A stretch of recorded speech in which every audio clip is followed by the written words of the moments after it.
씨 모시겠습니다.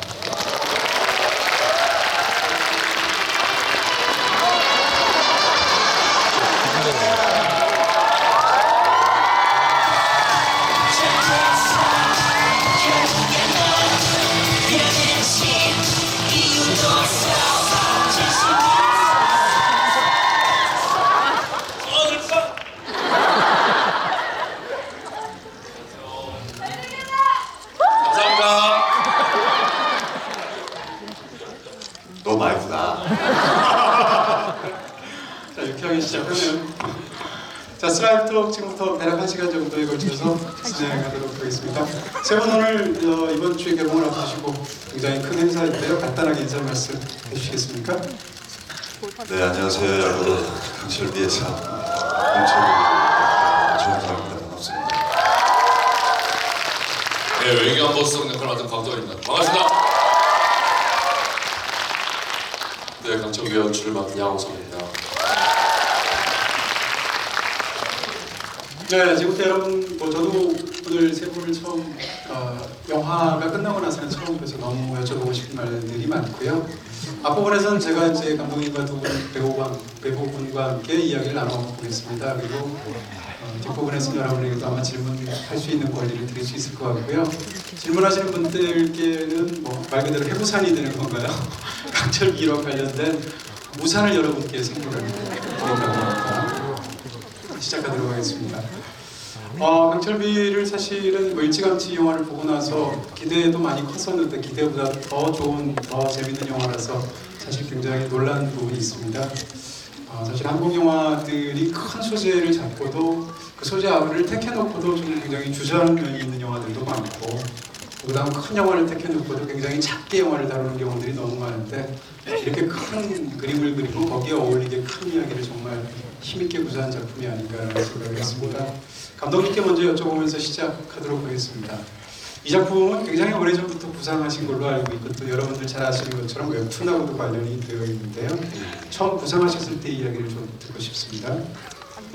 처음 구상했을 때 2006년에 북한이 1차 핵실험을 하고 나서 이제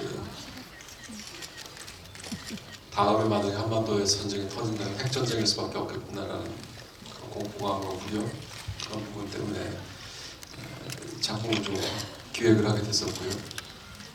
미국의 경우는 예전에 1960년대 쿠바 미사일 위기 사건처럼 미국 본토에 핵으로서 위협이 된다면 반드시 세계대전을 각오하고서 제거를 하고 제거를 반드시 해야 되는 상황이어서 북핵 문제가 시간이 지나면 지날수록 한반도에 굉장히 큰 위협이 될 것이라고 판단을 좀 했었고, 그러나 이제 내부적으로 우리 대한민국의 입장에서 봤을 때 핵보다도 더 위험한 부분이 이제 우리는 어쨌든 민주주의 시스템에서 정권 교체하는 것이 이제 국민의 선택에 의해서 되지만 북은 지금 그렇지 못한 상태에서 70년이 흘러왔거든요. 그리고 북에서 어찌됐든 정권이 교체되거나 북한 정권이 흔들릴 때는 오히려 그 위험은 북 내부가 아니고 항상 우리 남을 향했기 때문에 어찌 보면 한반도에서 가장 위험한 상태는 북한의 정권이 교체되거나 흔들릴 때가 아닌가. 그러면 바깥에서부터 점증하는 한반도의 핵전쟁 위험과 내부에서 발생할 수 있는 가장 위험한 시나리오를 합치면 쿠데타 핵전쟁 위기 아닐까 싶어서 그 두 문제를 어떻게 풀 수 있을까 고민하다가 스틸레인이라는 웹툰을 했었고, 시간이 지나서 이제 정적상을 바꿔서 강철이라는 내용으로 좀 바꿔서 만나게 된 상황입니다. 네, 지금 말씀하신 것만 봐도 이렇게 뭔가 브리핑하신 것 같은 느낌이 들지 않습니까? 이 영화를 얼마나 꼼꼼하게 준비하셨을지 너무 말 한마디 한마디마다 다 녹아있는 그런 답변을 해주신 것 같습니다. 정호성 씨께 여쭤보고 싶습니다. 사실 아까 두 분 뵐 때 너무 놀라는 게 최근에 정말 지난 1년 사이에 중요한 영화들이 많았는데 정호성 씨 같은 경우에 더킹 하시기도 했고 또 아수라도 하셨었고요. 또 강철비라는 이렇게 좋은 영화로 돌아오셨는데, 이 영화 처음 이렇게 제의받으시고 또 시나리오를 받으시고 처음 어떤 거 느끼셨습니까? 시나리오를 처음 읽으셨을 때의 느낌이요? 굉장히 흥미있는 헛다. 그리고 위험할 수도 있겠구나 라는 생각을 했어요. 근데 이제 그때 당시에는 뭐 정권이 바뀌기 전에 어떤 시나리오를 읽었을 때 이 영화가 또 정치적인 견해에서 이용이 된다면은 또 또 다칠 수도 있는 영화일 수도 있겠구나. 하지만 또 이 흥미있는 얘기에 끌리는 이 마음은 또 주체할 수 없는 거죠. 네. 굉장히 흥미있었고, 그리고 이제 엔딩에 대해서 이제 감독님이랑 좀 얘기를 많이 나눴던 것 같아요. 네. 그때 이제 처음에 받았던 시나리오는 랜디 조금 더 오해를 살 만한 그런 좀 더 직설적인 어떤 그런 엔딩이었는데, 그런 오해, 불가피한 오해를 피할 필요는 있지 않느냐라는 그런 얘기를 좀 나눴던 것 같고요. 그래서 용기 있게 이제 진행을 했죠, 영화 촬영. 근데 네. 영화 촬영 진행될 때 대구에서 그 초반에 개성공단이 나오는데 대구 쪽에서 촬영을 했는데 박사모 분들께서 촬영지 앞에 네. 촬영 기간 내내 집회 신청을 해놓으셔서 장악을 해놓으셨더라고요. 네. 그래서 저는 이제 첫 촬영 때 안 나가고 두 번째 촬영에 내려갔는데 촬영자 분위기가 뭐 좀 이상한 거예요. 그래서 왜 그랬는데 어제 박사모들이 와가지고 촬영 내내 시끄럽게 촬영을 방해했다. 야 우성 나와, 저 우성 나와 이러면서. 근데 둘째 날 이제 촬영을 하는데 그때 마침 탄핵 그 결정안이 나왔던 날이에요. 그러니까 박사모 분들이 다 서울로 올라갔어요. 그래서 촬영을 아주 조용한 분위기에서 순조롭게 진행을 했죠. 네. 그분께서 영화를 도와주셨네요. 그분들이 정우성 나와 하고 그런데 감독님 성함도 이제 연호를 하면 나오라 그랬는데 감독님 성함을 잘못 알고 계시더라고요. 다른 이름으로 본명을 부르셨으면 나가셨을 텐데. 다른 이름을 부르면서 원래 양우석 감독님이신데 다른 이름을 부르면서 나오라고 해서 저분들 누구를 이렇게 나오라고. 네. 지난 1년간 한국사회에 진짜 엄청난 변화가 있었던 것처럼 영화 촬영 뒷얘기도 참 많지 않겠나 싶은데 박도원 씨께도 여쭤보고 싶습니다. 사실 1년 반 사이 역시 중요한 영화들 너무 많이 찍으셨지 않습니까? 그 곡성이 있었고요, 또 아시아가 있었고, 특별시민이 있었고, 이번 영화까지 정말 숨가쁘게 달려오셨는데 강철필을 맞으시는 기분은 어떠신가요?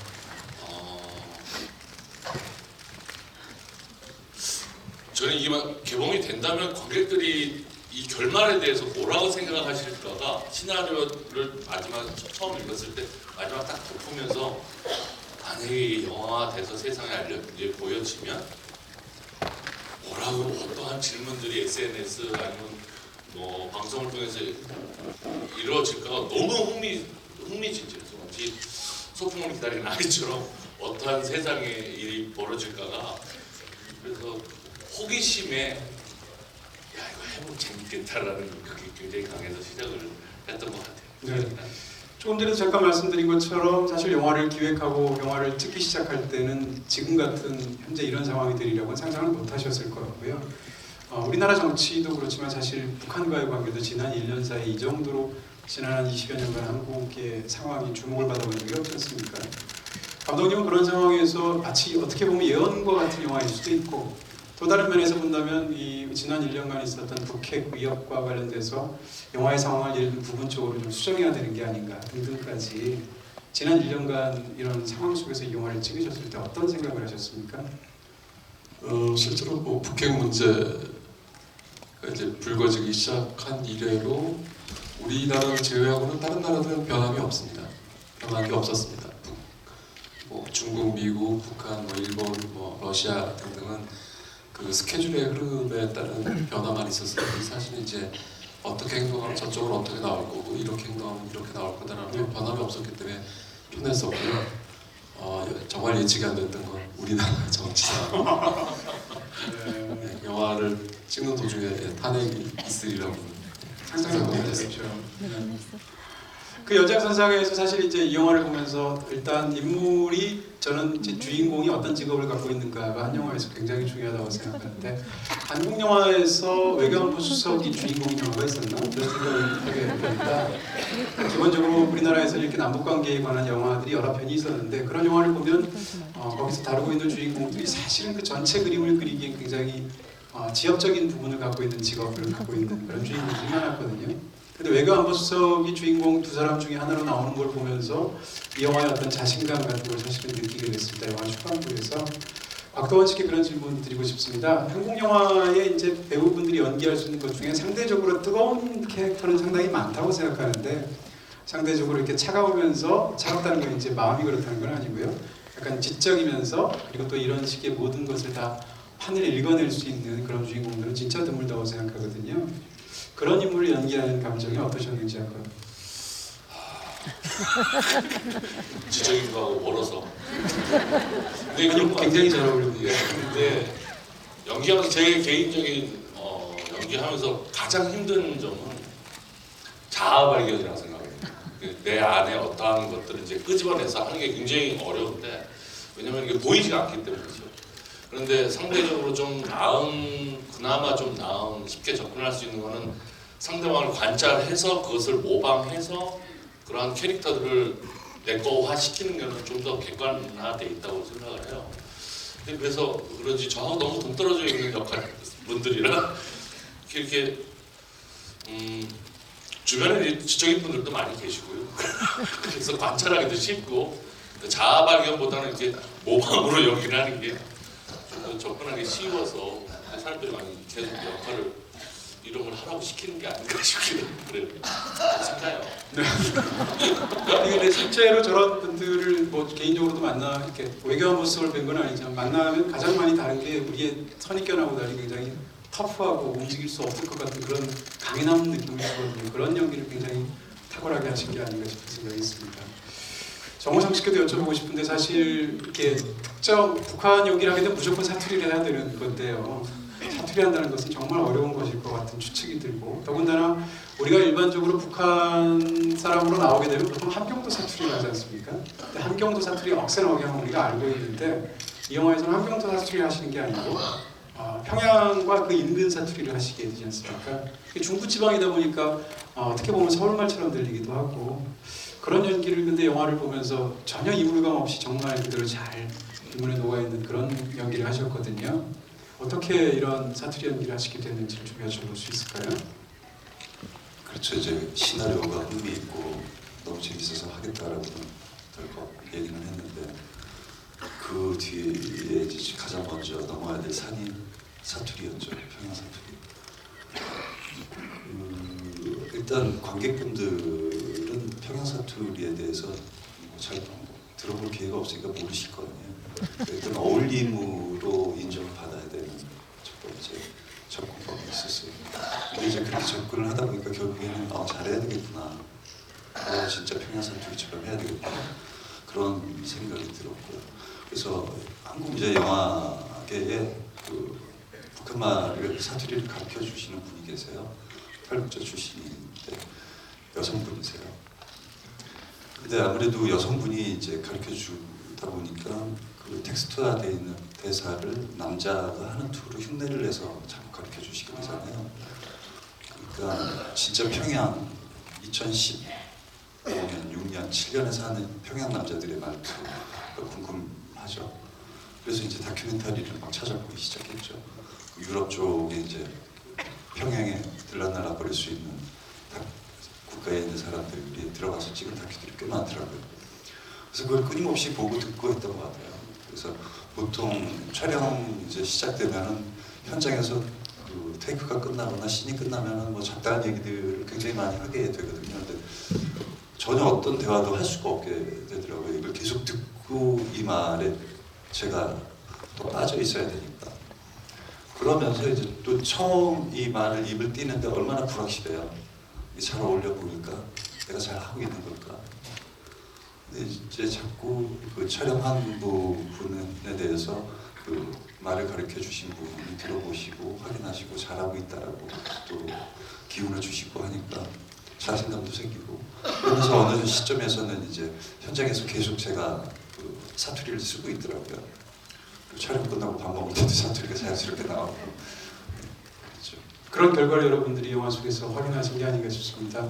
자, 영화 속의 명장면을 저희가 5개를 골랐고요. 그 장면을 보시면서 질문을 드릴 텐데, 그 전에 먼저 감독님께 마지막으로 하나를 더 질문을 드리겠습니다.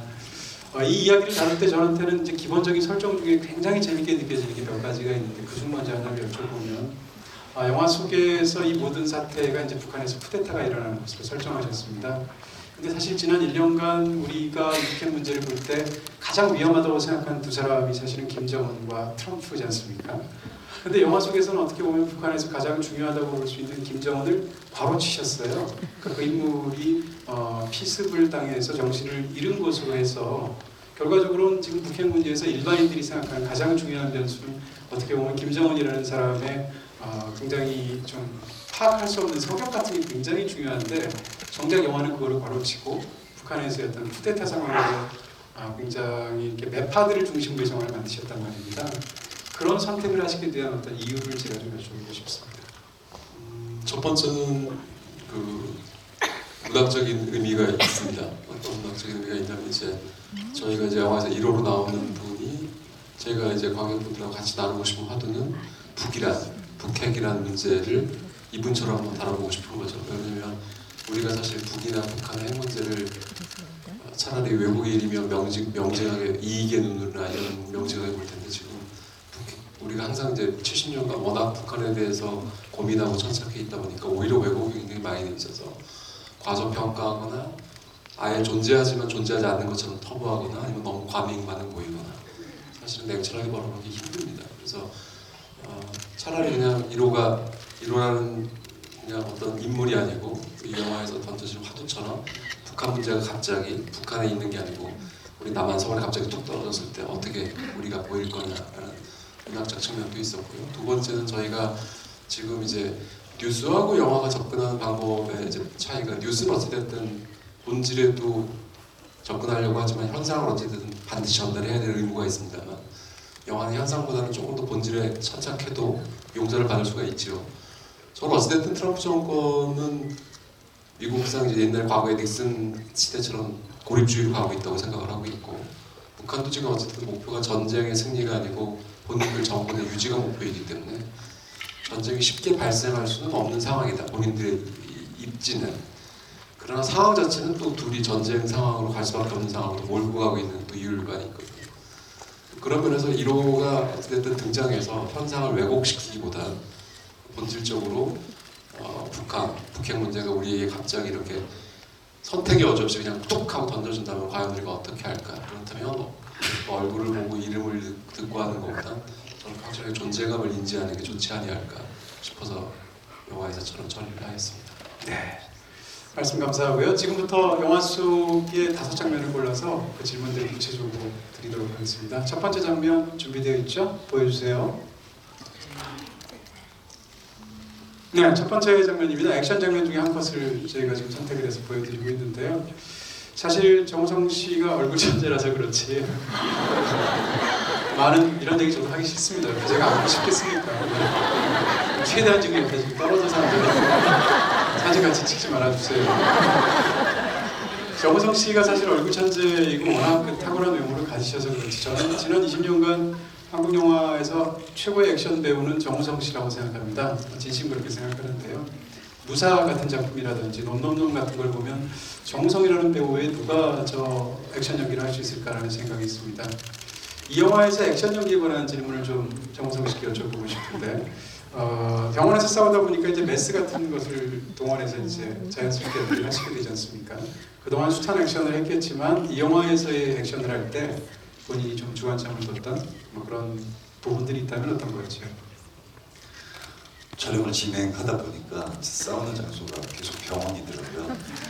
그래서 중간에 이제 농담으로 우리 영화 메디컬 액션이네요. 그랬는데 실전 무술을 하는 사람이고 그렇기 때문에 실용적인 가급적이면 쓸데없는 동작을 배제한 하지만 또 파워가 있는 그런 액션을 하고 싶었어요. 그래서 무술 감독이 어떤 무술 동작에 대한 콘티를 짜오면은 좀 그 움직임은 쓸데없지 않을까라는 의견을 좀 빼기도 하고 그러면서 열심히 하려고 했죠. 근데 그 또 조우진 씨가 사실은 액션 연기를 처음으로 해보는 영화였어요. 그렇기 때문에 기차에도 있고 체급차격이 나니까 근데 또 막강한 대상으로 보여야 되니까 그래서 이제 우진 씨한테 많은 연습을 좀 부탁을 했어요. 근데 아무리 연습을 해도 이게 현장에서 의상을 입고 카메라가 돌아가기 시작하면 힘이 들어가거든요. 이제 힘이 들어간 상대와 액션을 할 때에 그 에너지 소모는 한 2~3배가 더 들어가요. 제가. 왜냐면 이제 힘이 들어간 대상을 계속해서 옮겨줘야 되거든요. 제가. 그래서 조금 다른 액션보다 굉장히, 그리고 또 이 엄청나가 굉장히 병이 있으니까 말라야 되잖아요. 이게 이제 제 체력 역시도 저하되고 있는데 이제 그런 상대를 상대하려다 보니까 너무 조금 버거운 어떤 상황까지 간 적도 있죠. 근데 우지 씨가 또 처음 액션 하면서도 그렇게 또 준비를 열심히 했고 그렇기 때문에 첫 액션 치고 우리 정성이라는 큰 상대를 상대하는 대상으로서 길잖아요, 제가. 긴 상대를 상대하는 것도 작은 상대로서 전혀 약해 보이지 않게끔 잘 연기를 해내 주신 것 같아요. 그래서 촬영 끝나고 너무 수고 많았다고 서로 이렇게 다독이기도 하고 그랬죠. 사실 액션은 이제 파워를 강하게 보일수록 좋은 게 관객들이 원하는 액션에 가까운데 이 인물은 지금 췌장암 말기라서 아프지 않습니까? 아픈데 액션을 해야 되는 상황에서 상대를 제압을 해야 되니까 그 연기 자체가 굉장히 힘들었을 것이다라는 추측을 하게 되는데 영화에서 멋지게 표현이 된 것 같습니다. 감독님께 액션을 포함해서 시각적인 부분을 한번 질문을 드리고 싶은데 영화에서 사실은 강철비라는 제목 자체가 이 클러스터형의 텐트들을 말하는 어떤 부사 명칭이기도 하고요. 영화 속에 또 이제 약간 밀덕들이 좋아할 만한 굉장히 또 많은 부사 무기들이 나오지 않습니까? 영화에서 가장 이렇게 강조하고 싶었던 어떤 시각적인 부분이 있다면 어떤 건지 여쭤봐도 될까요? 시각적 표현에 앞서서 좀 성이라는 생각을 많이 했습니다. 어찌됐든 실제 이제 존재하고 있는 무기들이고 이 무기들이 어찌됐든 어떻게 작동하는지에 대해서 관객분들에게 성의 있게 보여주지 못한다면 여기가 전달하고 싶은 진정성 같은 것이 좀 잘못될 수 있지 않겠나 싶어서 물론 약간 제가 밀덕적 성향이 있다는 건 부인하지 않습니다. 그러나 조금 이제 약간 고증을 좀 그래도 성의 있게 해보자 그 생각을 좀 많이 해서요. 뭐 오히려 저희 영상이 좀 재미없을 수도 있는 너무 고증에 신경을 많이 써서 하지만 좀 더 고증대로 가보자 노력을 많이 했습니다. 다음 장면 보시겠습니다. 영화에 참 제가 좋아하는 장면인데요. 네, 많은 분들이 이 장면 좋아하시지 않습니까? 싶습니다. 올 최고의 먹방 장면 아닌가 싶은 생각이 드는데 박동원 씨께 일단 저 장면 연기할 때 얘기 전에 일단 국수를 너무 맛있게 드셔서 사실 이렇게 제가 이 그림을 봤는데 2젓가락 만에 올리시더라고요. 딱 2번의 그 젓가락 그림으로. 네. 저 장면 찍으실 때 어떻게 찍으셨는지 한번 여쭤봐도 될까요? 연기하신 거나 전반적인 어떤 분위기나. 맨 처음에는 저게 저 장소도 아니었고 저 식당 아니긴 했는데 촬영장을 이제 딱 도착을 했는데 다른 형태의 조명이라든지 카메라가 이제 준비되어 있더라고요. 마침 제가 또 왼손잡이라 또 우성 씨도 오른손잡이 그래서 저렇게 제안을 한번 감독님한테 드렸어요. 우리 앞으로 좀 편이다 하면서 수갑을 이렇게 차면서 이제 서로 이제 수갑을 당겨가면서 이렇게 먹는 우리 어차피 저는 왼손이니까 먹을 수 있으니까 이렇게 해서 짜면 어떻게 했냐 이제 감독님이 이렇게 뭐 의견을 수렴해 주셔서 이렇게 찍었는데 참 국수를 좋아해라 해요 제가 평상시에도 네, 좋아하라 하는데 근데 저는 이제 그게 먹는 게 다였는데 우성 씨는 이제 많이 드셨죠. 예, 이제 햄버거 그 전부터 이제 끙끙 앓고 있는 이제 씬이 있어서 계속 배가 이제 골아 있는데 이제 며칠 만에 이제 먹는 그런 거라 그 국물까지 다 비워야 되는 그러면서 이제 8그릇을 우성 씨가 이제 먹어요. 8그릇을 8그릇. 테이크 돌 때마다 먹어야 되니까. 우성 씨가 고생을 많이 했죠. 다음 날까지 배부르더라고요. 근데 저는 이 씬을 촬영하는데 곽철우가 엄철우한테 수갑을 차면서 우리 같은 편이다 라는 게 너무 짠하더라고요. 가슴이 너무 아프더라고요. 마치 이게 한반도 같은 편이고 결연데 38선이 이렇게 가까운 거리에 밀접함도 이 수갑이라는 철새로 나눠져야 되는 그런 어떤 한반도의 현실, 38선 같은 느낌, 그런 느낌이 들더라고요. 또 국수집이 또 실향민이 하고 있는 국수집이기도 하고 네. 또 수갑을 양쪽에 이렇게 차고 왼쪽 오른쪽으로 하니까 두 사람이 마치 한 사람처럼 이렇게 이어지는 손의 모양이 또 그래서 굉장히 감동적인 장면이 연출되지 않았나 싶습니다. 그 관련해서 배우분들께 제가 여쭤보고 싶은 건 저는 연기에 어쩌도 모르는 사람인데 궁금한 거는 영화에서 굉장히 감정적으로 이 장면이 중요하지 않습니까? 근데 그런 장면에서 연기를 할 때 일반적으로 마주보고 연기를 하지 않습니까? 그렇게 해서 상대로부터 있던 에너지를 받기도 하고 반대로 뿜어내기도 할 텐데 이 영화에선 중요한 감정 장면이 거의 대부분 나란히 있습니다. 왜냐하면 자동차를 타고 가면서 두 사람이 감정의 교류를 나누고 심지어는 국수집에서도 극 중에 이제 곽도원 씨가 건너가서 옆에 앉는 그런 선택을 하기 때문에 그러니까 배우 입장에서는 사실은 상대 배우가 바로 앞에 있어서 중요한 감정 연기를 하는 것과 그 배우가 보이지 않은 채 영화의 주요 장면 감정을 다 옆에서 나란히 사실상 상대 배우를 보지 않고 해야 되지 않습니까? 그런 연기를 하는 그 어려움이나 어떤 느낌에 대해서 곽도원 씨께 또 정우성 씨께 한번 여쭤보고 싶습니다. 상대방 눈을 보고 연기한다는 거는 일단 준비해 온 것도 있지만 눈을 보면서 연기를 하게 되면 가장 좋은 점이 연기 자체는 액션보다 리액션이 굉장히 중요하다고 생각하거든요. 그래서 그 상대방 배역이 뿜어내는 그 에너지를 받아서 그걸 또 마음속으로 느끼고 그걸 다시 행동을 하게 되는 거예요. 그런 게 되게 좋죠. 그리고 편하기도 하고 그런 게 한번 좀 맛들이면은 뭐 배우 스스로 카타르시스 느끼기도 하고. 그런데 우성 씨하고는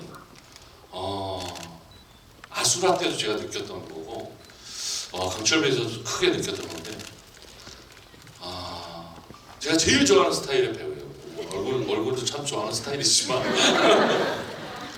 죽을 것 같이 하거든요. 영혼을 바쳐서 죽을 것 같이 한다는 그 느낌이 참 저는 그런 배우들 너무 좋아하는데 옆에 있어도 마주보지 않아도 그게 느껴지는 그런 배우인 것 같아서 서로 믿음도 많이 생기고 그리고 저렇게 두 개가 묶여 있으면 살짝만 저렇게 당겨줘도 어느 정도로 지금 어떤 감정으로 하고 있는지가 느껴져서 마치 그런 거 있잖아요. 그 옛날에 그 임금이 누워있으면 실로 이렇게 해갖고 진맥을 실로 이렇게 잡는 뭐 그런 느낌처럼 우성씨 기가 절로 다 느껴져서 그 배우의 엄철의 기가 느껴지니까 감정이 느껴지니까 그 불편하거나 그런 것도 없고 너무나 행복하게 촬영 하루하루 했던 것 같아요. 저 장면 말고도 다른 차 장면을 포함해서요. 그렇죠. 자동차 데이트가 상당히 많죠. 그렇죠.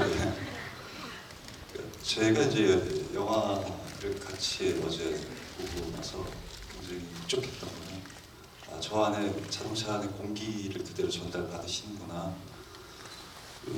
사실 이제 저희는 세트 안에서 크로마키를 치고 세워진 차 안에서 서로 이 공간을 상상하면서 이 자동차 이 밀폐된 공간 안에서 상대 배우에 대한 느끼는 감정, 이제 이 공기에 배어 있는 이 공기를 그대로 제 걸로 만들어서 또 나눠주기도 하고 그러는데 도원 씨랑 연기를 할 때 그런 것들이 굉장히 잘 어울리는 것 같아요. 도원 씨가 저랑 연기할 때 느끼는 감정이 좋다라고 얘기한 그 감정도 저도 역시 똑같이 도원 씨한테 느낄 수 있는 그런 동료이거든요. 그렇기 때문에 그리고 이렇게 마주보고 할 때는 온 신경이 사실은 상대에게 가 있잖아요. 보이지 않으니까 얘가 뭘 느끼고 있을까? 어떤 표정일까? 그런 어떤 신경의 쏠림 같은 것들이 또 그런 좋은 호흡을 만들어내지 않았나 이렇게 생각됩니다. 다음 장면 보도록 하겠습니다. 세 번째 장면인데요. 네, 대사를 저희가 자막을 처리했는데요. 분단국가 국민은 분단을 정치적으로 이용하는 자들에 의해서 오히려 더 고통을 받는다는 대사가 극중인데 두 번 나와서 처음에는 곽도원 씨가 듣고 나중에는 이제 정우성 씨한테 이야기를 해주는 어떻게 보면 가장 중요한 대사 중에 하나일 텐데요. 이 영화의 설정과 관련해서 감독님과 이 연장선상에서 여쭤보고 싶은 게 있습니다. 그러니까 이 이야기를 이제 시간적으로 어떻게 세팅할 거냐가 굉장히 중요해 보이는데 하필이면 전직과 현직이 교체하는 시기로 설정이 됐다는 것이 아주 중요하게 느껴지고요. 추측컨대 전직과 현직은 당 성향이 반대인 것으로 느껴집니다. 그런 상황에서 이렇게 어떤 특정한 대통령이 완전히 권력을 장악하고 있는 상황이 아니라 지금 이 대통령은 한 달 뒤면 물러가고 새 대통령은 선출된 상황이지만 아직 권력이 없고 그런 설정을 영화에서 넣으신 어떤 부분에 대해서 좀 여쭤볼 수 있을까요?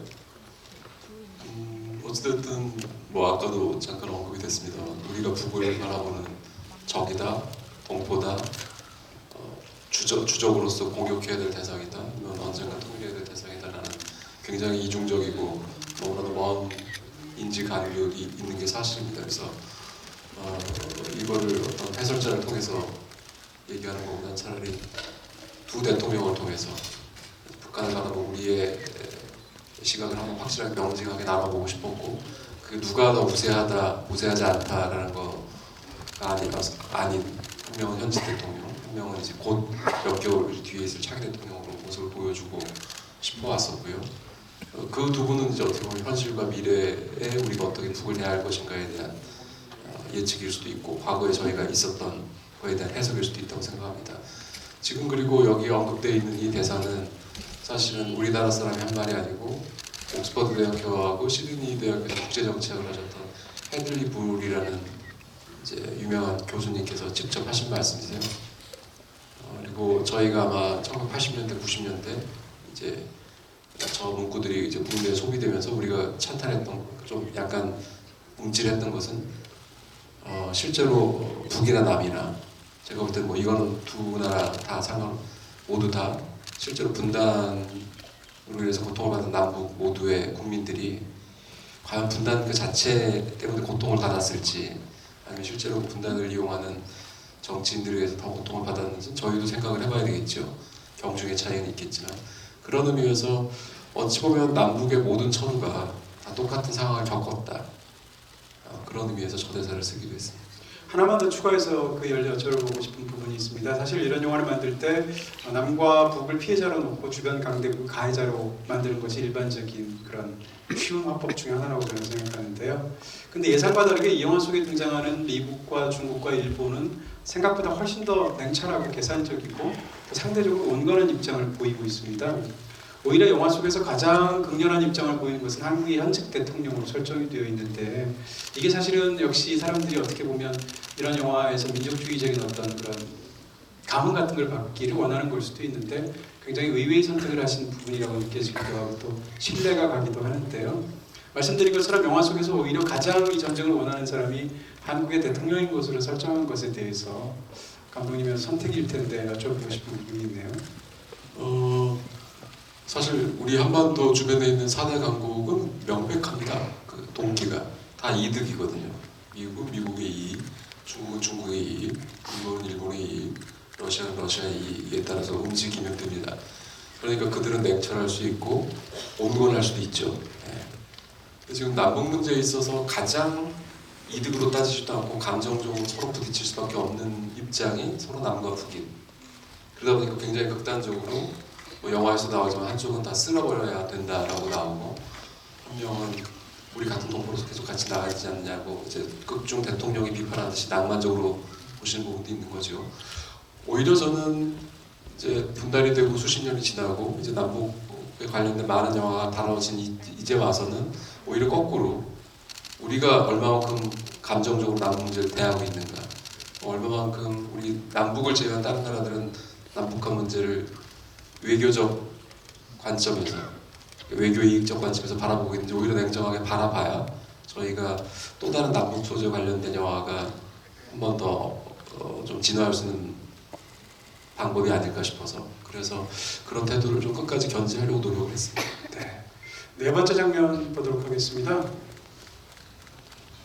네, 영화에서 굉장히 이제 마음 떨리는 그런 장면인데 이 두 사람이 이제 어떻게 보면 마지막인 걸 서로 다 알고 있고 더군다나 정우성 씨는 아마 일이 잘 되든 안 되든 저것이 마지막일 것이다. 아마 이 세상을 떠날 것이다 라는 것이 예측이 되고 있고 또 극중에 이제 곽도원 씨는 부채감을 느끼고 있는데요. 저 연기를 할 때 예를 들면 뭐 두 사람이 이제 포옹을 하고 그 얘기를 할 수도 있고 얼굴을 맞대고 얘기할 수도 있고 근데 그렇게 하지 않고 곽도원 씨 연기하는 것이 저 개인적으로 굉장히 감명 깊었습니다. 딱 10글자를 말하는데 크게 이야기하시고 중간 정도로 얘기하시고 아주 작게 이야기를 하시는 그 모습인데요. 그 연기를 할 때 박도원 씨 어떤 느낌 같은 걸 좀 여쭤보고 싶은 부분이 있네요. 혹시 여러 가지 방식으로 그것을 연기하셔서 편집에 선택하신 건가요? 아니면 지금과 기본적으로 같은 톤으로 그 장면을 연기하신 건가요? 일단 기본적으로 설정은 돼 있었고요. 전체적인 느낌 자체에 있어서 저 사이 보면 경고문이 있어요. 저 밑에 보면 위험 들어가지 말라고 이제 저기 경고문이 있는데 저 설정도 되게 미술팀이 너무 잘해줬다고 생각을 했는데 영화 전체적으로 우리가 얘기하고자 하는 주제 그리고 엄철호, 곽철호 간의 감정선을 엄철호도 보면 제 목소리로 엄철호의 감정을 대변해야 될 것 같았었고 그 미안함을 엄철호도 분명히 알고 있었고 분명히 사명감을 갖고 가는 거라 하지만 그 대사를 할 때 저 할 때는 굉장히 좀 닭살 돋는 그런 느낌이 많았어요. 이렇게.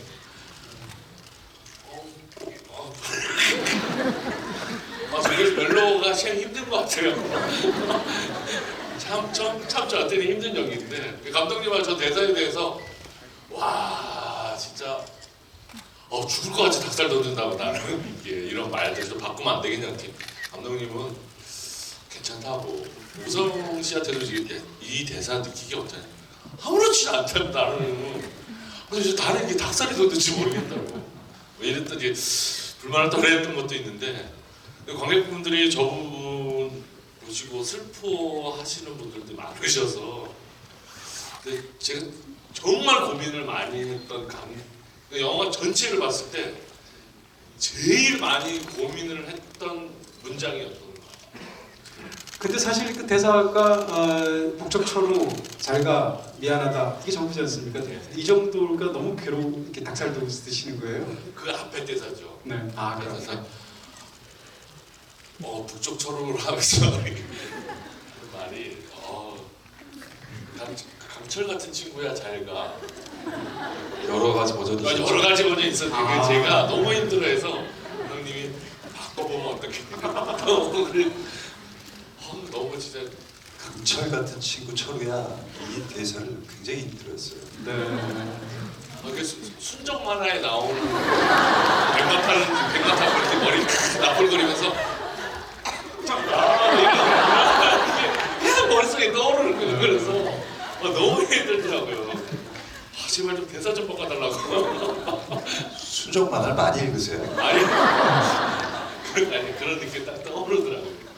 근데 그게 약간 영화 제목이 강철비이기도 하고 원래는 그 뜻은 아니지만 거기다가 두 사람이 철우인데 이게 우자가 비우자를 만약에 새기게 되면 강철비 할 때 철비가 되잖아요. 그래서 저는 그런 식으로 굉장히 흥미롭게 느껴질 부분도 있었는데 이 장면을 볼 때 그럼 정우성 씨는 어떠셨는지 상대적으로 감동을 받는 쪽이었지 않습니까 연기가? 감정을 받고 또 감정을 감춰야 되고 사실 굉장히 감정이 많이 올라온 신이었어요 저는.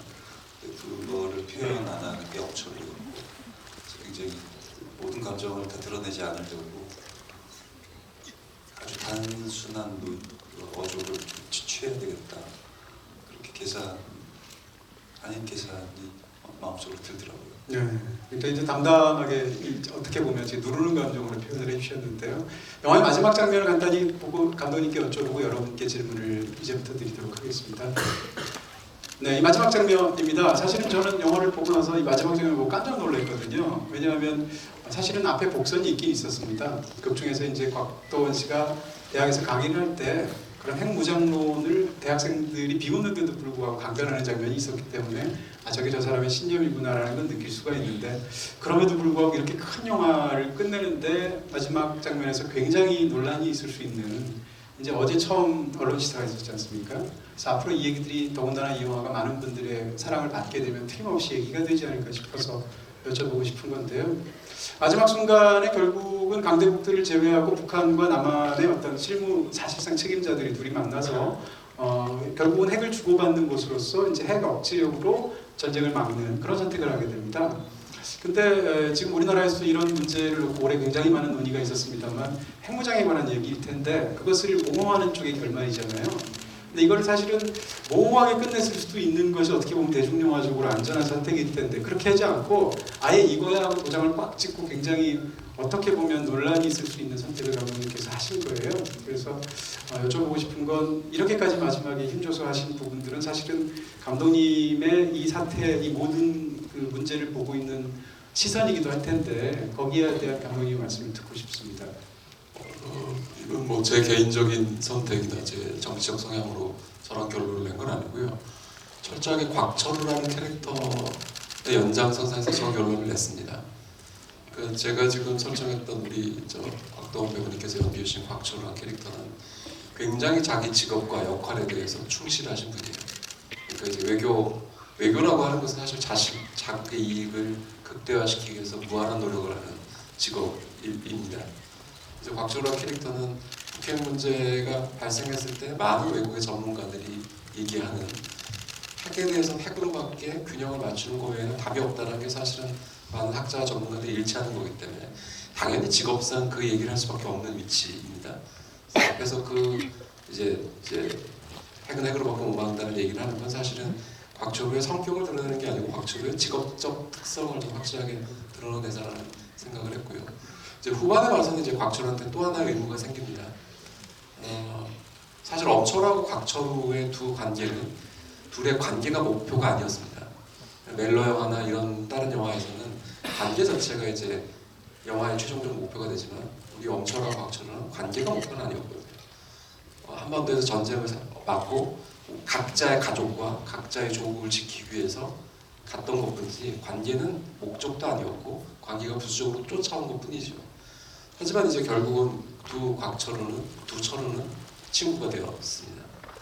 그리고 엄철우는 본인을 희생해서 본인의 가족을 살리고 본인의 조국도 살렸으나 거꾸로 우리 대한민국도 살리고 곽철우 입장에서 너무나도 고맙고 마지막 그 교회진에서 닭살스럽게 보았듯이 잘 가라고 인사도 하고 또 미안하기도 하고 그러면 이 죽음을 헛되이 하지 않기 위해서 그냥 나이브하게 그냥 우리 평화를 시작해봐야라는 건 곽철우 캐릭터에서는 용납이 안 될 것 같아요. 곽철우는 하면 어마어마하게 고민을 했을 겁니다. 우리한테 지금 1호가 있고 내 친구는 북에 가서 강력발 제거하고 죽었고 북은 핵이 있고 이 상황에서 어떻게 해야 남과 북이 내 친구의 죽음을 헛되이 하지 않고 계속 갈 것인가. 그럼 북이 받아들일 수 있는 카드는 어디까지 가는 걸까? 우리가 제안할 수 있는 남한 대한민국의 가장 이득이 되는 카드는 뭘까? 굉장히 고민했을 거라고 봅니다. 그래서 아마 저 카드를 던졌을 거라고 보고 실제로 저 카드는 북한을 반쯤은 비핵화시킵니다. 가지고 있는 핵의 반을 뺏어오니까 반을 주니까 반쯤은 비핵화시키고 또 저희도 반쯤은 핵무장을 하면서 핵의 균형을 맞추죠. 그리고 북한에게는 가장 필요하다고 생각했던 정치 시스템을 돌려주는 거죠. 1호를 돌려준다고 하는 건 북한의 정치 시스템을 복구시켜준다는 의미 때문에 북한의 정치 시스템을 복구시켜서 안정적인 상태로 돌아가는 거죠. 그렇게 해서 엄철우의 죽음이 헛되지 않게 만들고 대한민국의 이득을 극대화시킨 거죠. 그래서 저 결과는 물론 저도 쓰고 나면서 이제 내부에서도 많은 이견이 있었습니다만 저 결론은 100% 곽철우라는 캐릭터의 입장에서 봤을 때 너무나도 당연한 결과가 아닐까. 그리고 당연한 결과긴 하지만 상상이죠. 저도 이제 제가 곽철우라면 어떻게 할까 상상을 해본 거죠. 그러면 비핵화도 시키고 대한민국의 이득이 극대화되는 건 뭘까? 물론 이제 강대국들이 뭐라고 하겠죠. 하지만 이제 생존의 문제 앞에서 과연 저희가 이제 외국의 이득과 생존은 다른 병치할 수 없는 말이라고 생각을 합니다. 이득과 이득이 배치됐을 경우에 조정을 하면 되는데 우리에겐 생존의 문제고 저들에겐 이득의 문제라면 그것도 저는 클래스가 다른 문제라고 생각하기 때문에 마지막 부분은 오히려 우리 관객분들에게 저희 영화가 한번 여쭤보는 상상력이라고 생각을 하시고 너 그렇게 봐주셔야지 우리가 지지하고 있는 정당의 정강분석 뭐였지? 이렇게 보시면 조금 만든 저희도 죄송하고 보시는 관객분들도 불편하지 않을까 싶습니다. 네, 세 분 너무 말씀도 너무 잘하시고요. 재밌는 말씀 또 귀한 말씀 많이 해주셨습니다. 지금부터는 여러분께 마이크가 준비되어 있으니까 궁금하신 게 있으시면 질문하시면 제가 하겠습니다. 붉은 옷 입으신 분부터 먼저 해볼까요? 네. 질문은 짧게 한 가지씩만 해주셨으면 감사하겠습니다. 여기 맨 앞에 마이크 갖다 주시겠습니까? 맨 앞에 분이에요.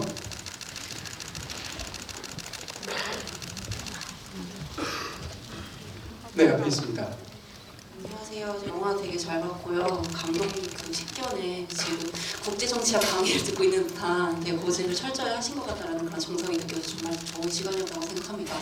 근데 제가 드리고 싶은 질문은 그거에 대한 뭐 깊이가 있는 질문은 아니고요.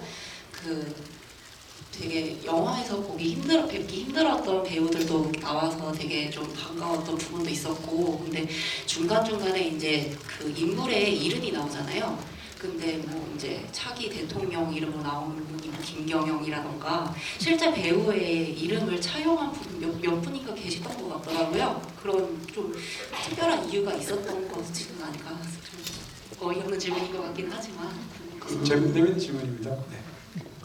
이제 이름을 바꾼 건 아니고 이제 성을 한번 바꿔봐서 그런 의미가 있었습니다. 그러니까 각자의 입장이 북에 대한 입장이 명백하게 다르지만 한번 이렇게 입장을 한번 바꿔서 생각해보면 어떨까 싶어서 그냥 이름을 본명으로 그냥 쓸까도 했는데 성 정도로 바꿔보는 게 어떨지요라고 이제 두 분 대통령께 여쭤봤더니 재밌겠다고 말씀해 주셔서 그렇게 해서 좀 성의 없게 결정된 바람이지만 의도는 명백했습니다. 좀 다른 입장에서 우리가 한번 상대방 입장에서 한번 바라보면 어떨지 그런 아이디어였습니다. 네, 재밌는 질문이었습니다. 또 질문하실 분 계신가요? 이쪽 뒤쪽에 보겠습니다. 저기 네, 까만 옷 입은 분 해볼까요? 돌아보신 분. 네, 네, 좋은 질문해 주셔야 됩니다. 우선 영화 너무 감명 깊게 봤고요. 우선은 지금 우리나라가 좀 전쟁에 저 국민의 한 사람으로서 생각하기에는 전쟁이 우리나라에 일어날 수도 있다라고 생각을 하고 있거든요. 근데 보면서 좀 배우분들이 그런 어떤 마음가짐이 좀 남달랐을 것 같은데 좀 그런 부분들을 여쭤보고 싶습니다. 네, 그러니까 올해 특히 좀 이제 그런 이런 영화를 찍다 보니까 올해 사태들 같은 걸 많이 생각하셨을 텐데요. 두 분께서 간단히. 일단 저희가 무슨 슈퍼맨이나 뭐 원더우먼이나 이런 SF 영화를 보게 되면 나도 날고 싶다. 나도 저런 슈트가 있었으면 좋겠다. 뭐 이런 느낌이 있지 않습니까? 근데 시나리오를 읽으면서 통쾌하다라는 생각을 했어요. 저는 개인적으로는 뭐 인도적으로 말하기 막 북한을 도와줘야 되는 거 이런 것도 아니고 너무 정치적인지 모르겠는데 질질 끌려다니는 게 너무 짜증나. 야 이거 뭐 괜찮나 이거 뭐 이게 답답한 게 많았어요. 근데 시나리오를 보니까 너무 속 시원하더라고요. 그랬더니 진짜로 핵을 무장을 하면 진짜 평화가 올까? 라는 정말 안정적인 평화 올까라는 이제 호기심도 있었었고 이 얘기를 관객들에게 던지면 이분 참 재밌어 할 것 같다. 슈트를 하나 이렇게 망토를 이렇게 입은 것처럼 뭐 이런 얘기도 해주실 수 있을 것 같고 이렇게 질문을 한번 던지고 싶었어요. 이 영화를 선택하게 되면서 질문을 던지고 싶었고 그 질문을 던졌을 때 관객들은 어떠한 대답을 할까? 지금도 이렇게 듣는데 재밌어요. 저는 그 질문하시는 것들이 좋아요. 네, 저는 전쟁은 쉽게 일어나지 않을 거다라는 생각을 갖고 있는 사람이고요. 히틀러가 그런 얘기를 했다고 해요. 생각이 없는 국민은 국가의 큰 자산이다. 그러면 바꿔 말하면은 국민의 관심이 어떤 정치적인 형태도 바꿀 수 있다는 얘기거든요. 그렇기 때문에 전쟁 무섭죠.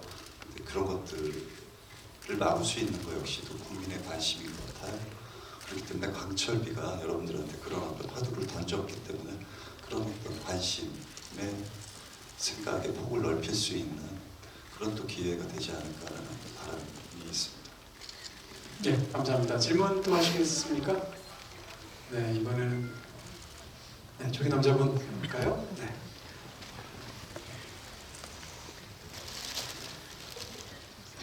네, 영화 너무나도 잘 봤습니다. 네, 일단은 정말 짧지만 두 가지로 나눠서 질문을 죄송하지만 한 가지만 더 궁금하신 거 하나 먼저. 네. 일단 작품 안에서 엄철우도 한 아이의 아빠잖아요. 아빠인데 혹시 부성애를 이야기해주는 뭐 촬영을 해놓으신 부분이 있다던가 시나리오상에 혹시라도 그런 부분이 조금이라도 있었는지 궁금하고요. 차 안에서 넌센스 퀴즈 그거는 애드립으로 간 건가요? 이상입니다. 지금 영화 안에서 보여진 부성애가 충분치 않으셨다고 혹시 느끼셨나요? 아마 이제 그거를 느끼시고 좀 더 있지 않을까라는 그런 추측을 해보신 것 같은데 저희가 그 엄철욱의 부성의 다른 장면은 거의 다 영화에 나온 것 같아요. 그리고 사실 이제 그 장면이 엄철우를 만들어주는 것 같아요. 제가 제일 좋아하는 장면이 이제 그 아내와 아이와 헤어지는 장면인데 그 장면이 어떻게 보면은 우리는 이제 북한 남자들을 보면 주체 사상의 국가에 대한 충성심이 그 한 인격을 절대적으로 움직인다라고 생각을 하는 아주 단편적인 생각을 바라보잖아요. 근데 그 안에는 분명히 인간이 있잖아요. 그리고 인간은 그 삶이 녹록치 않으면 어떤 주체 사상도 사람과 같이 아주 깨지기 쉬운 어떤 표피일 뿐인 거잖아요. 그러니까 엄철우의 삶은 이미 북한의 그런 아주 깨지기 쉬운 주체 사상 안에서 인간적 삶에 대한 고민을 하고 있는 로 시작되는 거죠. 박근호 씨 그럼 뒷부분 간단히 좀 답변해 주시겠어요? 혹시 그 개그랑 관련해서 제가 관객분들에게 저 질문 한 3번째 듣는데요. 그거 다 애드립인 줄 아시는데 완벽한 시나리오에서 혹시 그 개그에 대해서 반대하지 않으셨습니까? 강철 같은 친구. 극 중에 뭐 개포동, 반포동 이런 그 개그에 대해서 혹시 현장에서 이 개그를 뭐 그 개그에 대한 이견이 없었습니까? 바쁘던 그 얘기. 그런 개그 내용에 대해서 시나리오 읽다 보니 와 이거 안 재밌다 감독님. 내가 읽기에는 야 이거 너무 유치하다 이거 관객들이 좋아하겠냐 그랬더니 웃깁니다. 웃길 수 있습니다. 진짜요? 해내시리라 믿습니다. 감독이 그래서 시나리오 볼 때는 했는데 정원홍 씨 그 천연덕스럽게 맞출 때 표정이 너무 사랑스러워서 사실 그게 굉장히 장면이 잘 살지 않았나라는 생각을 하게 됩니다. 또 질문하실 분 계신가요? 네, 저기 손 드신 분? 약간 돌아보신 분 지금 거기 하시죠. 아니 조금 밑에입니다. 바로 아래. 네네. 손 안 드셨어요? 들었어요. 안 드셨어. 네 말씀하세요. 영화 정말 재밌게 봤고요. 그 강철이라는 의미가 그 두 서로를 의미하는 거예요. 아니면은 그렇게 몸이 아픈데 꿋꿋하게 버티는 그 사람을 강철이라고 비유하는 이게 또 궁금하고요. 그리고 각 배우님과 감독님들이 가장 마음에 들었던 장면이 궁금합니다. 감독님께서 그럼 제목의 의미를 좀 다시 설명해 주시죠. 저희 영화에는 세 철우가 있습니다. 강철비도 한자로 쓰면 철우입니다. 쇠철의 비우자고 또 발글철의 지구자 쓰시는 저희 곽 배우님도 계시고 쇠철의 친구자 쓰시는 엄철우 세 철우가 있는데 지금 이제 한반도의 운명은 저희가 이 세 철우 중에서 어떤 철우를 고를까라고도 얘기할 수 있지 않을까라는 의미에서 이제 제목은 이제 강철비라고 한자를 풀어서 지은 거고요. 영화에서 주인공이 두 분의 이름도 철우인 것도 이제 그런 의미에서 지었습니다. 그리고 가장 아끼는 장면은 아낀다기보다 이렇게 제가 두 분 배우님께 정말 감사드리는 신들이 아까 이제 이동진 평론가님께서 정확하게 짚어주신 저 영화가 관계가 목적이 아니다 보니까 서로 마주 앉아서 얘기하는 신이 거의 없습니다. 서로 이게 같은 방향을 바라보고 같은 곳을 향해서 나아가거든요. 이게 이제 굉장히 하기 힘드신 이제 연기 포메이션 진영인데 두 분께서 그 신들을 너무 다들 잘해주시고 닭살을 이겨내시고 해주셔서 너무 감사드립니다. 네, 두 분께서도 생각나는 어떤 장면이 있으면 간단히 덧붙여 주실 수 있으실까요? 박수 쳐줘.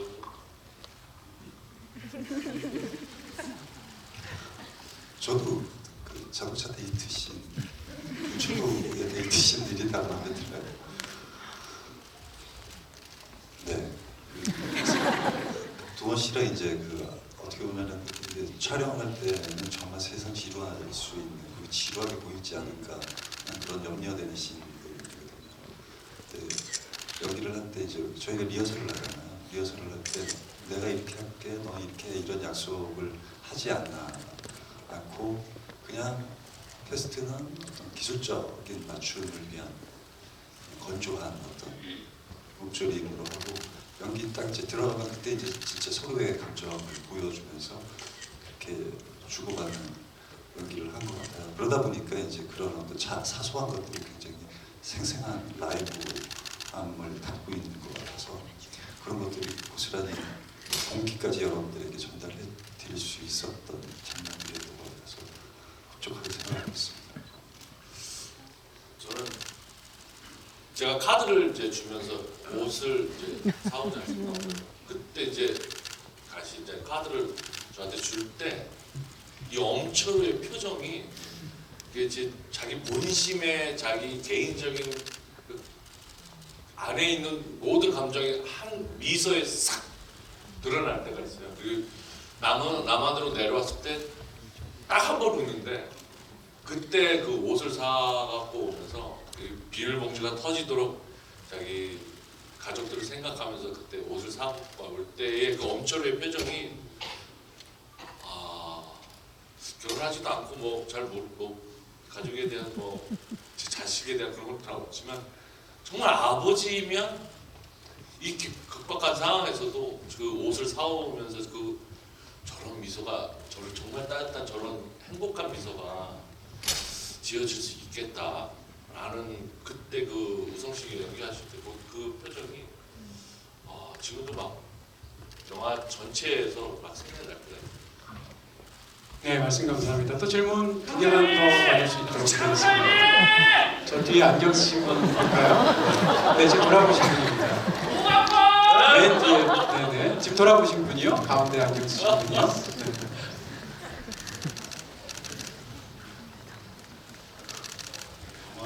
굉장히 재밌게 잘 봤습니다.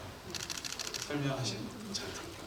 제가 궁금한 것은 그 처음에 그 정우성 배우님께서 목도리 마지막에 헤어질 때 목도리를 아내분이 매주시잖아요.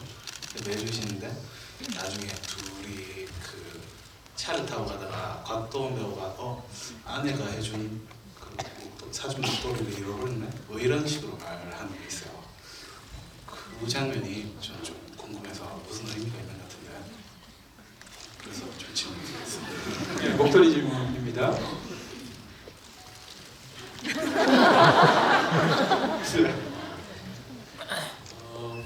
그 두철우의 가장 큰 공통점이라고 하면 사실은 가족이 있다라고 저는 생각을 합니다. 그래서 엄철우라는 캐릭터가 이제 다른 북한 요원들하고 좀 다른 것이 어찌됐든 가족을 위해서 내가 이제 스포일러 말씀드리자면 시한부 인생으로 이제 어떻게 되기 전에 어찌됐든 간에 가족한테 뭔가 해주고 싶다는 간절한 마음이 있었고 저는 이제 그 씬을 쓸 때는 아내도 눈치를 챌 수밖에 없지 않겠나라고 생각을 했어요. 마지막으로 이제 인물 하나 떠나갈 때 뭔가 눈치채고 마지막으로 이렇게 준 거라고 생각하고 있고 곽철우는 어쨌든 지금 이혼 상태인데 아내를 잊지는 못하고 있는 아마 제가 볼 때는 너무 집에 아들하고 일을 열심히 하셔서 아마 이혼을 당하시지 않았을까.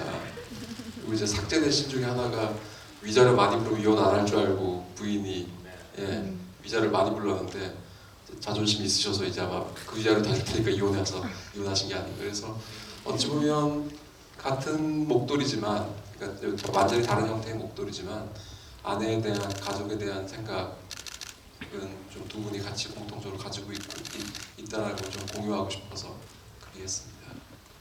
마지막 질문 드리도록 하겠습니다. 여기 앞에 계신 분일까요? 너무 많은 분들이 손을 들어주셨는데 죄송합니다. 다 기회를 드시지 못해서. 물 드세요.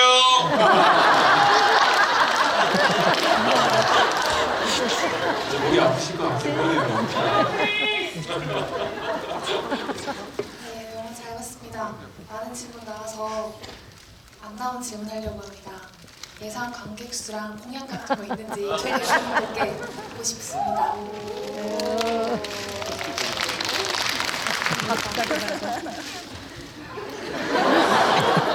솔로 뭔가요? 사실 영화하는 사람들한테 제일 난감한 질문이 예상 관객 수예요. 관객이 많이 드는 건 굉장히 좋은 일이죠. 그 소중합니다. 그걸 예상을 할 수는 없거든요. 우리가 이제 전달하고자 하는 얘기가 관객들에게 얼마만큼 온전히 전달되느냐가 저희의 첫 번째 관심인 것 같아요. 그렇기 때문에 그게 이제 잘 됐을 그 타이밍이 시기적절했을 때 그 영화의 관객 수가 또 부수적으로 정해진다고 생각을 해요. 그래서 질문에 너무 대답이 재미없을지 모르지만 사실 가장 어려운 질문입니다. 그리고 공약은 여기 안 계신 김유성 배우가 다른 행사장에서 대신 해주셔서 아주 편하게 말씀드릴 수 있어요. 777만이 되면 저에게 명존세를 그래서 네, 그걸 받아들이고 있습니다. 대통령이 아, 덧붙이실 말씀 있으신가요? 아니 없어요. 내가 맞춰본 적이 없어요. 그러니까 곡성할 때도 한번 사람들 보겠나 이거 무섭구만. 야, 이 장군도 이런 한 번도 안 해봤는데 보겠나 그랬지. 왜 그걸 700만이 뭐 아수라 때 정말 잘 될 줄 알았어요. 이거 배우들이 이렇게 많이 나오고 이렇게 액션도 많고 다 죽는다 이거 안 보나? 안 봐. 너무 잔인하다. 안 봐요. 너무 잔인하다. 보지도 않고 잔인하다고 안 보죠. 그리고 특별시민도 잘 될 줄 알았어요. 내용이 정치 막 까버리고 막 이러니까 진짜 재밌었는데 국정농단 터지면서 대통령이 영화 말아먹게 할 줄 꿈에도 몰랐어. 뉴스가 너무 재밌으니까 안 봐요 또. 못 맞추겠어. 나는 솔직히 말하면 그런 게 어렵기도 어려운 질문이고 이런 걸 못 맞춰요. 명전세 이거나 지금 잘 됐어요 지금. 이거 잘 지키라고. 아니 왜 그런 질문을 하셔가지고 한풀이를 하지? 못 맞춰요. 예? 그래요? 동네 봐요 그거. 다 하잖아 이거. 네, 감사합니다. 또 이렇게 또 이런 모든 질문들을 다 유쾌하고 또 즐겁게 받아주셔서 감사하고요. 끝까지 또 거의 가시지 않고 끝까지 남아주셔서 이 시간까지 함께 해주셔서 감사합니다. 세 분 간단히 인사 말씀 해주시겠습니까? 어떻게 하다 보니까 오늘 제가 주로 대답한 쪽이 다 브리핑 같고 다큐 같고 그렇게 됐습니다. 저희 영화는 뭐 그런 이제 어쨌든 지식 전달의 목표가 아니고요. 지식 전달은 EBS가 너무 훌륭히 잘해주고 계셔서 저희 영화는 제일 자랑스러워할 수 있는 게 배우분들의 열연인 것 같아요. 배우분들이 열연해줄수록 아마 여러분들께서도 이 얘기가 얼마만큼 이제 실감나게끔 또 정서적으로 받아들이실 수 있을 것 같습니다. 이미 한번 보셨지만 재밌게 보셨으면 주변 분들에게 좀 충분히 볼만한 가치가 있는 영화가 아닌가 싶다라고 추천을 해주시기를 감히 청하옵니다. 감사합니다.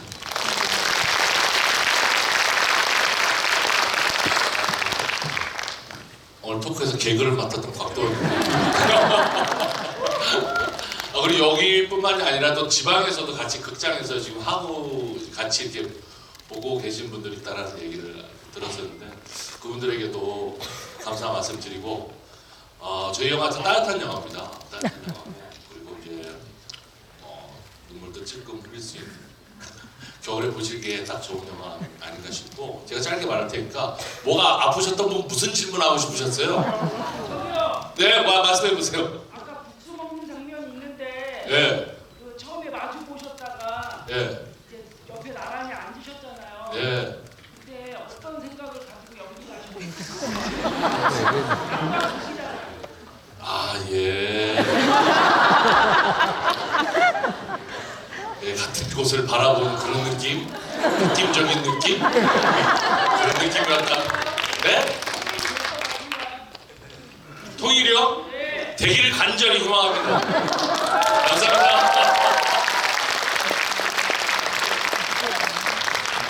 말씀하시죠. 네, 통일 돼야죠. 간절히 희망합니다. 천만 돌파 강철이. 네, 감사합니다. 네, 오늘 전국의 극장에서 같이 오늘 CGV 스타라이브도 이렇게 함께 해주신 여러분들 너무 감사드리고요. 그리고 오늘 저희와 이렇게 얼굴만 떼고 이 극장에 찾아주신 분들 다시 한번 감사드립니다. 그리고 날씨 추운데 귀갓길 따뜻하게 조심히 가시고요.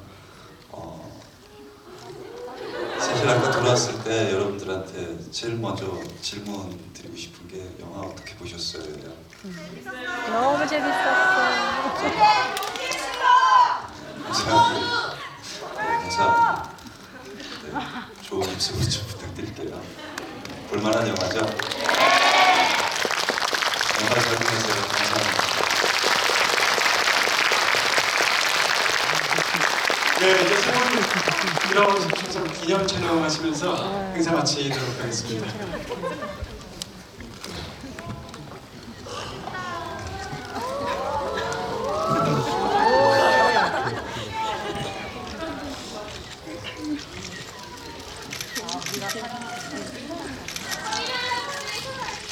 오빠 내일 봐요.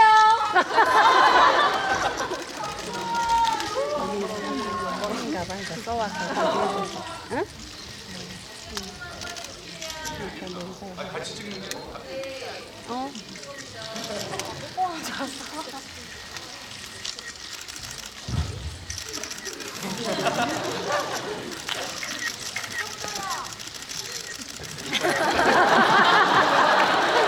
오빠 토마토 해주세요.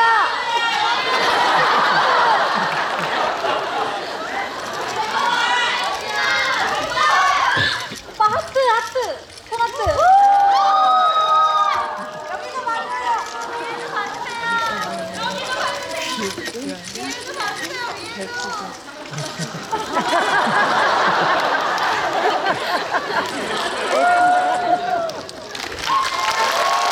마치도록 하겠습니다. 감사합니다.